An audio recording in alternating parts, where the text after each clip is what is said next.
My self doctor Deepak Singh. आज हम लोग गॉल ब्लैडर स्टोन की बात करेंगे। कोलीलिथियासिस भी बोलते हैं इसको हम लोग।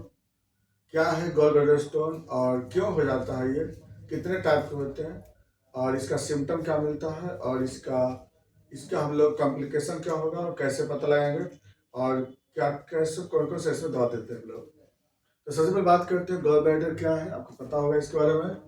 हम बताए भी थे आपको पिछले बहुत सारे फिजियोलॉजी के चैप्टर में कि जैसे ये लीवर है, ये लीवर है और लीवर में दो लोग होता है, एक राइट लेग डॉक्टर होता है। लीवर तो एक मेटाबॉलिक ऑर्गन है, एक बेस्ट मेटाबॉलिक ऑर्गन बोलते हैं हम लोग।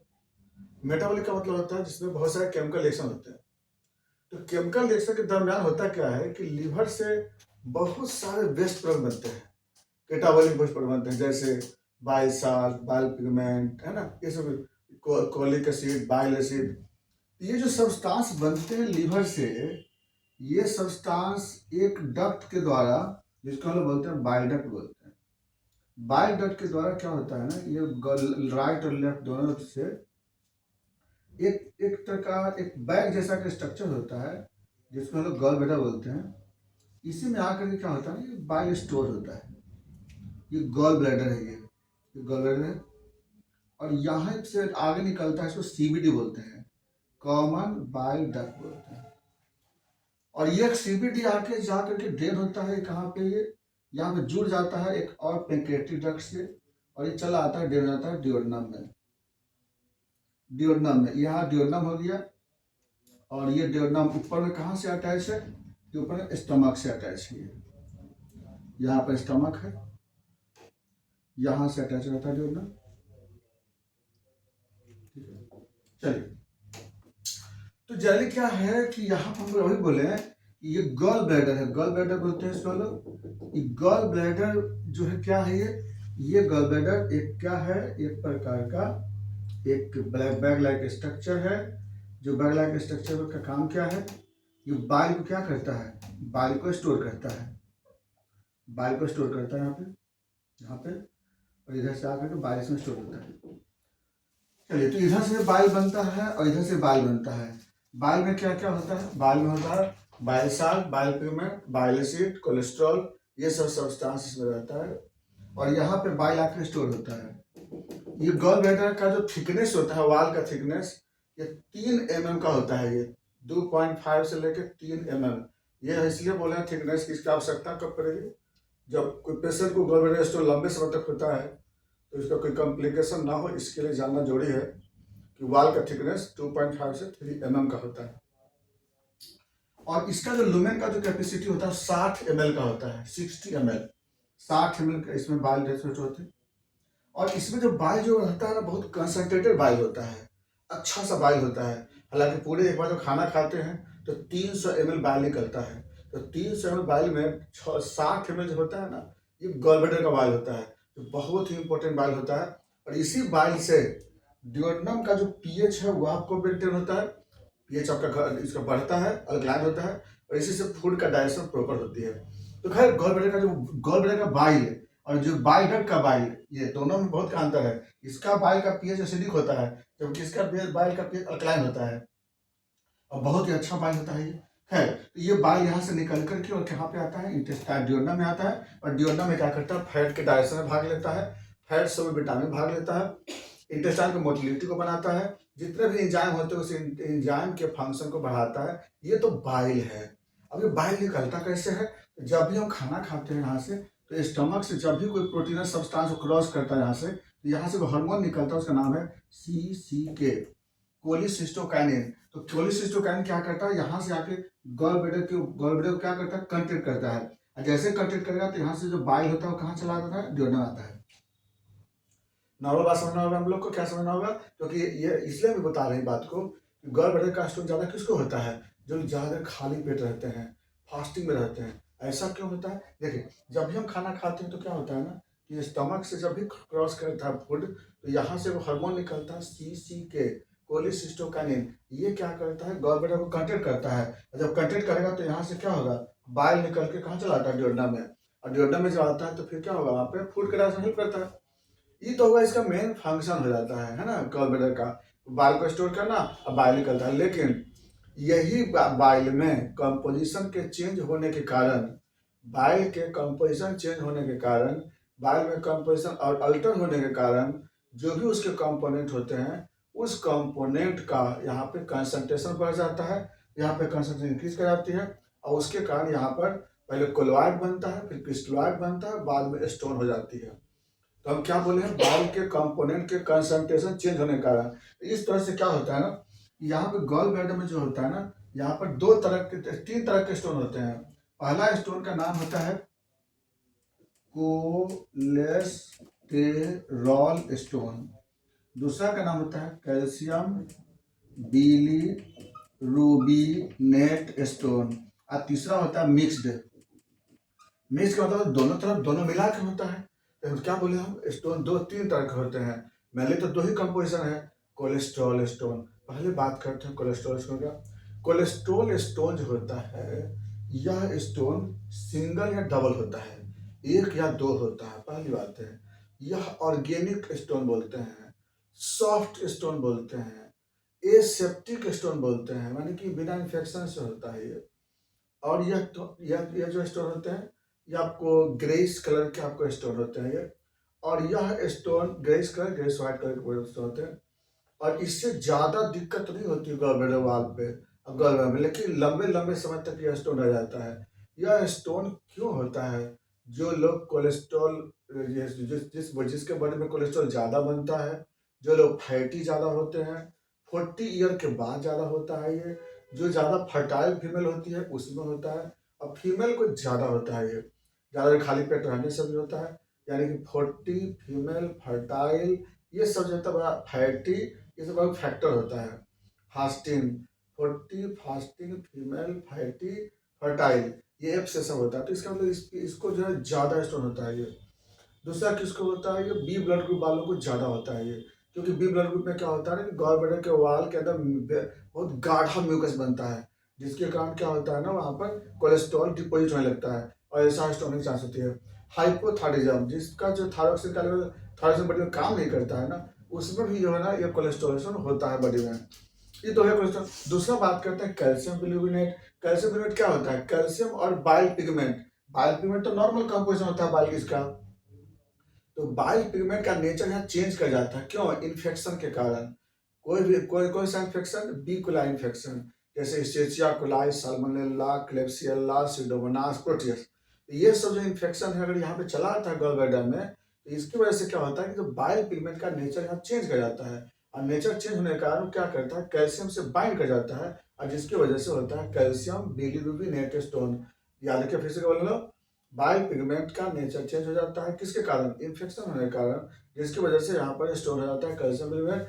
यह स्टोन क्या होता है, इसका करेक्टर है, कैल्शियम बिलीरुबिनेट एक इनऑर्गेनिक स्टोन है, मल्टीपल होता है, मतलब अल्ट्रासाउंड रहता है पर मल्टीपल स्टोन, इसका मतलब यही स्टोन होती है लगभग। तो सब इसमें कुछ ज़्यादा चांसेस होती है। तो कैल्शियम बिलीरुबिनेट आपका हार्ड स्टोन होता है, इनऑर्गेनिक होता है, ये जल्दी ब्रेक नहीं होता है जल्दी, और मल्टीपल होते हैं, और इसके कारण वाल में जो है ना, वाल में कोई फ्रिक्शन हो सकता है, कोई सिस्टाइटिस डेवलप हो सकता है। तो यह स्टोन को क्या बोलते हैं, कैल्शियम बिलीरुबिनेट। यह स्टोन किसको होता है, जो पेशेंट को बी कोलाई का इन्फेक्शन लंबे समय से होता है, जिसको टाइफाइड फीवर बार बार होता है, ये लोगों को यह स्टोन बहुत ज़्यादा होता है, या जिनका गॉल ब्लैडर में अब क्या होता है, इन्फ्लामेशन होता है, इन लोगों को स्टोन बहुत ज़्यादा होता है, यह स्टोन। अब बात करते हैं तीसरा स्टोन, मिक्स्ड। मिक्स का मतलब क्या होगा, वो जो है कोलेस्ट्रॉल भी बढ़ रहा है उसकी बॉडी में, और दूसरा क्या हो रहा है यहाँ पे, इन्फेक्शन भी हो, तो दोनों अगर कॉज साथ में हो जाए तो इसको मिक्स्ड स्टोन होता है। क्या क्या बोले हम लोग, एक तो कोलेस्ट्रॉल भी बढ़ रहा है पेशेंट को बॉडी में, ज़्यादा ओबेसिटी भी है, हाइपोथायरॉइडिज्म भी है, और साथ में बी कोलाई का इन्फेक्शन भी है, तो उसको जो होता है दोनों तरफ का स्टोन होता है, उसको मिक्स्ड स्टोन बोलते हैं। ये सब तो हो गया टाइप एंड कॉज हो गया। अब बात करते हैं इसका सिम्टम। मैक्सिमम गॉल ब्लैडर का जो स्टोन होता है वह एसिम्टोमेटिक होता है, खास कर कोलेस्ट्रॉल स्टोन तो जल्दी पता ही नहीं चलता है कि कोलेस्ट्रॉल स्टोन उसके बारे में उसमें डेवलप है, क्योंकि कोलेस्ट्रॉल स्टोन तो साइलेंट होता है, पेन में होता नहीं उसमें। तो जब लोग बहुत बड़ा बड़ा जब स्टोन होता है तब पता चलता है, वो भी कैसे पता चलता है, गए थे कुछ और कराने अल्ट्रासोनोग्राफी, अब पता चला कि उसमें कोलेस्ट्रॉल स्टोन मिलते हैं।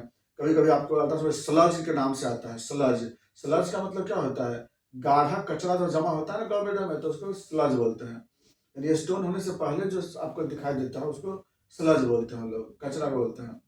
तो यहाँ पर क्या है ना कि जब पेशेंट में क्या हुआ, जब यहाँ पे स्टोन, तो क्या होता है कि बहुत सारे पेशेंट में एसिम्प्टोमेटिक होता है कोलेस्ट्रॉल या गॉल ब्लैडर स्टोन। हाँ, कैल्शियम बिलिरुबिनेट वाला तो सिम्टम मिलने लगता है जल्दी। अब कोलेस्ट्रॉल स्टोन का सिम्टम पता है ना, 90% कोलेस्ट्रॉल स्टोन के पेशेंट में सिम्टम नहीं होता है, बहुत दिन बाद पता चलेगा ना तो पता नहीं चलता है। अब कैल्शियम बिलिरुबिनेट स्टोन होगा ना तो जल्दी पता लग जाता है उसमें, क्योंकि तो घर्षण लगता है ना उसमें, फिक्सा लगता है। चलिए, तो हमें समझ में आ गया कि दो तरह के स्टोन होते हैं, दोनों का सिम्टम में भी थोड़ा अंतर आता है। और सिम्टम आता क्या है, सिम्टम में क्या मिलेगा आपको, सिम्टम में आपको यहाँ पे राइट हाइपोकॉन्ड्रिया में दर्द होता है पेशेंट को, और उसके बाद कभी कभी जाता है यूरिन पीला कलर के हो सकते हैं, नोजिया वोमिटिंग हो सकता है, एपेटाइट लॉस हो सकता है पेशेंट को। ये सब कुछ है ना आप पेशेंट को सिम्टम आ सकता है वहाँ पे।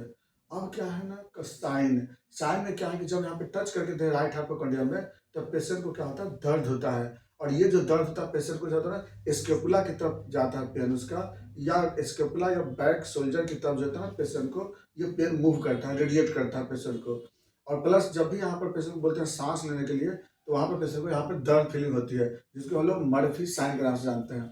ऐसा साइन मिल सकता है। कॉम्प्लिकेशन, स्टोन होने से क्या दिक्कत होती है, वाल में थिकनेस बढ़ सकता है, वाल रप्चर कर सकता है, कोलिसिस्टाइटिस हो सकता है। इसलिए अल्ट्रासाउंड में हम लोग को वाल देखना बहुत जरूरी होती है। और यहाँ पे हो सकता है रप्चर कर जाए यहाँ पे, और ये रप्चर होकर के क्या हो सकता है, कोलोनल स्टोन से प्रोग्रेस कर सकता है इसमें, जिसको हम लोग ये क्या बोलते हैं, इलियक स्टोन बोलते हैं हम लोग। तो ऐसा हमको कभी कभी मिल सकता है। और सबसे ज़्यादा इसका प्रॉब्लम कोलिसिस्टाइटिस और कैंसर होने की चांसेस बहुत बढ़ सकती है। अगर ये स्टोन चला गया डक्ट में यहाँ पे, तो क्या हो जाता है, डक्ट को बंद कर देता है, जिसके बाद डेवलप होता है कंट्रैक्टेड गॉल ब्लैडर। ये जो होता है ना स्टोन, स्टोन आके सिस्टम में फंस जाता है, अब इसको बंद कर देता है और धीरे धीरे गॉल ब्लैडर सिकुड़ने लगता है, जिसको हम क्या बोलते हैं, कंट्रैक्टेड गॉल ब्लैडर। फिर उसका ये स्टोन चला आता है बाइल डक्ट में यहाँ पे सीबीडी में, जिसको बोलते हैं क्या, कोलिडोकोलिथियासिस। ये बहुत ज़्यादा खतरनाक हो जाता है, ये बहुत सारे सिम्टम मिलते हैं इसमें, कोलिडोकोलिथियासिस। ये सिम्ट कॉम्प्लिकेशन हो गया। पता कैसे लगेगा इसका, तो इसके लिए सबसे पहले है ultrasonography, USG of whole abdomen. उसी में पता लगता है कि स्टोन का साइज कितना है, नंबर कितना है, और क्या क्या इसमें डेवलप हुआ है। ये तो आपको अल्ट्रासाउंड से होता है। इसके बाद दूसरा कंफर्म करते हैं एक्सरे ऑफ एब्डोमेन। उससे ये पता लगता है कि कोलेस्ट्रॉल स्टोन है या कैल्शियम बिलिरुबिनेट स्टोन है। कोलेस्ट्रॉल स्टोन होगा तो एक्सरे प्लेट पे ट्रांसलूसेंट फोटो आएगा, कैल्शियम बिलिरुबिनेट होगा तो ट्रांसओपेक फोटो आता है। अगला जांच करते हैं ईआरसीपी। ईआरसीपी में कहता है एंडोस्कोपी रेट्रोग्रेड कोलिंजियोपेंटिग्राफी। तो उसमें क्या करते हैं, माउस से ले जाते हैं इंस्ट्रूमेंट को और देखते हैं कि स्टोन कैसा है, कहाँ पे है। चौथा जांच कराते हैं एमआरसीपी, मैग्नेटिक रेजोनेंस कोलिंजियोपेंटिग्राफी। उससे पता लग जाता है कि स्टोन है, उसकी वजह से क्या कंप्रेशन हुआ। इतना जांच के बाद कराते हैं हम लोग अल्कलाइन फॉस्फेटेज। अल्कलाइन फॉस्फेटेज जो होता है, इससे पता लगता है कि हमको गलब्लैडर में कितना प्रॉब्लम आया है स्टोन के कारण। इन सब के बाद हम आते हैं ट्रीटमेंट के बारे में। क्या करते हैं ट्रीटमेंट में, सबसे पहला आता है मैनेजमेंट। गलब्लैडर स्टोन है, सबसे पहला वही काम करेंगे, पेशेंट को खाली पेट रहने से मना करेंगे। दिन भर में 6 बार प्रोटीन डाइट देना है उसको, क्योंकि जब जब प्रोटीन डाइट दीजिएगा ना, तब तब यहाँ से सीसी के बनेगा, तब तब यहाँ से गलब्लैडर क्या होगा, बार बार कंटेक्ट होते रहेंगे। दवा देने के साथ साथ प्रोटीन डाइट देना अनिवार्य है। कितनी बार, दिन भर 6 बार मिनिमम कम से कम, क्योंकि जब जब वो खाना खाएगा तब तक प्रोटीन डाइट लेगा, तब तक यहाँ पे कंटेक्ट होगी। जो दिन भर 2 बार खाना खाता था ना, उसको 6 बार कर देना है पेशेंट को। जो मान ली 10 रोटी खाता है ना, मान ली 5-5 रोटी खाता है, 5 दिन में 5 रात में, तो 2-2 कर दीजिए, 2-2 करके देना उस पेशेंट को। इससे क्या होगा, ये तरीका ये होता है। दूसरी तरीका है थोड़ा फैटी डाइट कम देंगे पेशेंट को, खाली पेट रहने से मना करेंगे पेशेंट को, कंट्रासेप्टिव ड्रग्स लेता है उसको मना कर देंगे पेशेंट को। थायराइड डिजीज हाइपोथायराइड का पेशेंट है, उसका हम ट्रीटमेंट करते हैं पेशेंट का। अगला है कि बी कोलाई बार बार जांच करते रहेंगे, कहीं बी कोलाई का इन्फेक्शन हो तो उसका ट्रीटमेंट करेंगे पेशेंट को लोग। अगर टाइफाइड फिर हो तो टाइफाइड का इलाज करते हैं, कॉन्स्टिपेशन है तो कॉन्स्टिपेशन को ट्रीटमेंट करते हैं। ये होता है सिम्टोमेटिक ट्रीटमेंट होता है। अब बात आते हैं मेडिसिन पे। इसमें जो होता है जैसे जैसे दवा जो देते हैं हम लोग, डिपेंड करता है किस टाइप के स्टोन है। अगर स्टोन कोलेस्ट्रॉल स्टोन है तो वहाँ पे हम लोग चलाते हैं सबसे पहला लाइकोपोडियम, दूसरे नंबर पर दवा चलाते हैं हम लोग कार्डुअस, तीसरे नंबर पर दवा चलाते हैं हम लोग वहाँ पर कोलेस्ट्रिनम। देखिए दवाई क्यों देते हैं, कार्डुअस जो देते हैं इसलिए कि कोलेस्ट्रॉल को डिजोल्व कराने में भाग लेता है, बायोसर बनाने में भाग लेता है वो। और उसके बाद हम लोग साथ में फिर क्या देते हैं लोग, बर्वेस वर्वेस यूज करते हैं लोग। दवा क्यों देते हैं उसको जानना बहुत जरूरी होता है हम लोग को, कि वहाँ क्यों दे सकते हैं, क्या उसका इम्पोर्टेंस रोल है वहाँ पे। ये सब देते हैं, किसमें कोलेस्ट्रॉल स्टोर देते हैं। और अगर थायराइड का प्रॉब्लम है तो फिर लोग थायराइड यूज करते हैं वहाँ पे, थायराइड ये भी जरूरी होता है वहाँ पे देने के। और कैल्शियम यूनिट का स्टोन पेशेंट को है अगर सपोज है, तो वहाँ पे कौन कौन दवा स्टार्ट करते हैं, सबसे पहले स्टार्ट देते हैं, थूजा देते हैं, दूसरे नंबर पर बरवेस भरगेलिस यहाँ पर यूज करते हैं, और उसके बाद फिर हम लोग लाइकोपोडियम यहाँ भी यूज कर सकते हैं। इसके बाद यहाँ पर हम लोग फिर जो इन्फेक्शन के जो दवा होते हैं उस पेशेंट को दवा यूज करते हैं। बाकी हम लोग और भी दवा है, जैसे पेन है तो हाइड्रास्टिस मतलब देते हैं, और ज़्यादा कोई दिक्कत है तो कोलोसिन यूज करते हैं। दवाई के बारे में क्या है ना कि एक जैसा नहीं है इसमें, सबसे पहले हमको समझना बहुत जरूरत होता है कि पेशेंट किस तरह का स्टोन है, क्या कंडीशन है, क्या कंडीशन है। अगर आपको इसमें कोई दिक्कत होगा तो आप इस पर इंक्वायरी कर सकते हैं, आप बिल्कुल ठीक होते हैं। हाँ, ये नहीं रखिएगा माइंड में कि गॉल ब्लैडर स्टोन ठीक नहीं होता है, ठीक होता है, बशर्ते कि हमको इस पर सही ढंग की डायग्नोसिस होना चाहिए और सही सब जगह पे चला जाना चाहिए। इसलिए गॉल ब्लैडर का स्टोन ठीक, हाँ ये चीज़ है कि गॉल ब्लैडर का स्टोन को ठीक होने में 1 साल भी लग सकते हैं, लेकिन ये गारंटी है कि ठीक हो जाता है। हाँ, साइज अगर बाई 20 mm से बड़ा हो जाता है तो थोड़ा सा उसमें मुश्किल होती है, उसमें थोड़ा सा समय आपको ज़्यादा लेना पड़ सकता है। हाँ, कॉम्प्लिकेशन को देखते हुए हम इलाज करते हैं कि गॉल का वाल कहीं मोटा ना हो जाए, मोटा हो जाए तो फिर उसके बाद मुश्किल हो सकती है। ये था जीवेस्टन, बाकी बात है नेक्स्ट वीडियो में। थैंक्स।